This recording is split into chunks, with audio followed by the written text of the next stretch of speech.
Oromiyaa beeksisuudhaaf bakka kana aadaa uffannee.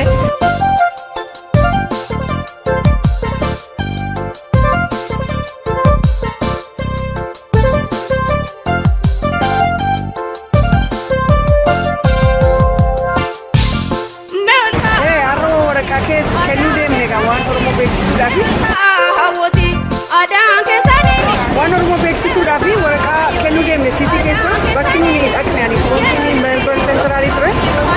kennuu gaafa jalqabnu seekuritiin lama dhufanii asitti kennuu hin dandeessu eeyyama malee jiran koominiitiin koo hawaasni koo eeyyamsiiseera na fakkaatan lakki as hin dandeessu gadi bu'ee jiran gadi bu'een kennu